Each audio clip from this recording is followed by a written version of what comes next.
બનાસકાંઠાના દાંતા તાલુકાના આરોગ્ય વિભાગમાં ફરજ બજાવતી આશા ફેસિલિટેટર બહેનોએ મામલતદાર કચેરીએ પગાર અને કામગીરીના મુદ્દે રજૂઆત કરી। તેમણે ફિક્સ પગાર, ઓનલાઈન કામગીરી બંધ કરવા, ઇન્સેન્ટિવમાં વધારો અને સગર્ભા બહેનો માટે 180 દિવસની રજાની માંગ સાથે આવેદનપત્ર આપ્યું।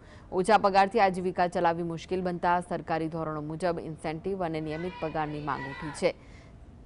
આશા બહેનોએ ઓનલાઈન કામગીરીનો બોજ હળવો કરવાની વિનંતી કરી। મામલતદારે રજૂઆતની નોંધ લઈ યોગ્ય કાર્યવાહીનું આશ્વાસન આપ્યું છે।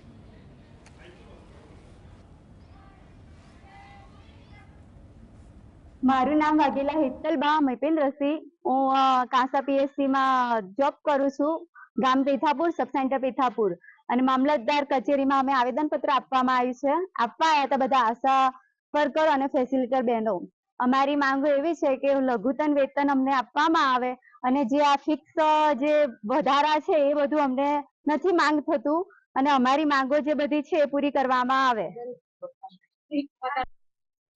અમારે છે ને ફિક્સ પગાર કરવો છે અને અમારે મોબાઈલમાં છે ને સરકારશ્રી તરફથી કહેવામાં આવ્યું છે કે હવે અમારે છે ને ઓનલાઈન કામગીરી કરવી પડશે, પણ આ છેવાડામાં ઓફલાઈન કામગીરી થશે કારણ કે અહીંયા નેટ આવતું નથી। ઘણી ખરી બહેનો એ છેવાડાથી આવે છે જ્યાં તેમને નેટ નથી આવતું, તો એ બહેનો કેવી રીતે કામગીરી કરશે? એ બહેનો ઓફલાઈન જ કામગીરી કરશે અને કામગીરી માટે બહેનોને મોબાઈલ આપવામાં આવે અને હમણાં કેન્દ્ર સરકાર તરફથી આશા બહેનોને 2000 વધારો આપતા હતા, એમાં 1500 વધારો કરી અને એમને જાહેરાત કરી છે, એમ કરી કુલ 3500 વધારો કીધો છે, પણ એ બી જીઆર એમને કર્યો